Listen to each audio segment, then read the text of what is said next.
Emiliano Martinez জয় দিয়ে match শেষ করলেন। ম্যাচ শেষে কান্না করলেন, দর্শকদের সামনে এগিয়ে গেলেন, বিদায় নিলেন, বিদায় দিলেন। শেষ পর্যন্ত জানিয়ে দিল কান্না ভেজা চোখে এমিলিয়ানো মার্টিনেজ সমর্থকদের, বোঝালেন আমাকে আর কখনোই এই অ্যাস্টন ভিলার গোলবারের দায়িত্ব সামলাতে গোলবারের সামনে দেখবে না। এই বিদায় নিচ্ছি আমি, হয়তোবা এটাই শেষ ম্যাচ খেলে ফেলেছি। এভাবেই কান্না করে বুঝালেন ভিলা পার্ক স্টেডিয়ামের হাজার হাজার দর্শকদের। সেই অস্তিত্বহীন এমিলিয়ানো মার্টিনেজের আর্সেনাল থেকে উঠে এসে অ্যাস্টন ভিলাতে এসে ভিলাকে অনেক কিছু অর্জন করে দেওয়া এবং নিজের ব্যক্তিগত ক্যারিয়ারেও অনেক কিছু অর্জন করে নিয়ে এবং অ্যাস্টন ভিলা ছেড়ে অন্য কোনো ক্লাবে পাড়ি জমানো এবং কান্না ভেজা চোখে অ্যাস্টন ভিলা থেকে বিদায় নেওয়া নিয়ে বিস্তারিত থাকছে শামীম আহমেদের লেখা প্রতিবেদনে। আপনি আর্জেন্টিনা সাপোর্ট করেন বা ব্রাজিল কিংবা অন্য কোনো দলকে সাপোর্ট করেন, ফুটবল খেলা দেখেন, ফুটবলকে ভালোবাসেন, তো এমিলিয়ানো মার্টিনেজের কান্না দেখে আপনার চোখে পানি চলে এসেছিল।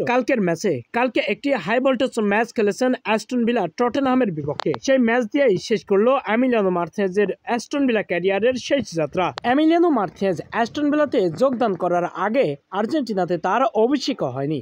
আর্সেনালের হয়ে খেলার সময় কয়েকটা ম্যাচ ক্লাবে ধারে খেলেছিলেন, নিজেকে কোথাও স্থির করতে পারছিল না। অবশেষে যখন আর্সেনালে পাওয়া সুযোগ কাজে লাগালেন, দলকে এফএ কাপ এনে দিলেন, তখন হয়তো এমি ভাবছিলেন এই তো সুযোগ এসেছে, এবার নিজেকে মেলে ধরবো। কিন্তু আর্সেনালে তখনও তিনি নাম্বার 1 হয়ে উঠতে করতে পারেনি যোগ্যতা অর্জন।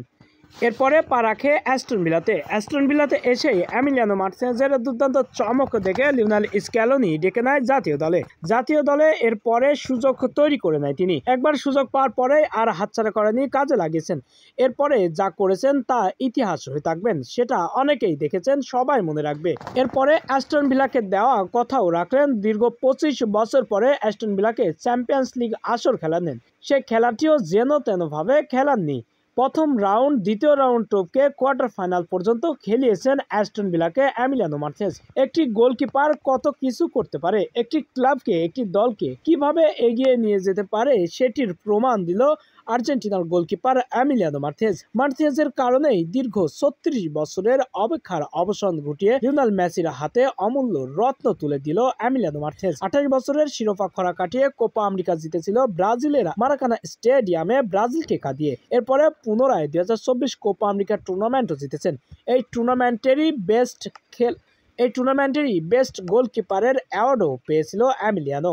এই সব কিছু মিলে এমিলিয়ানো মার্টিনেজের এই ঐতিহাসিক, এই দুর্দান্ত পারফরমেন্স সবার নজর কাড়বে এবং অ্যাস্টন ভিলা সমর্থকদের কাঁদাবে সারা জীবন।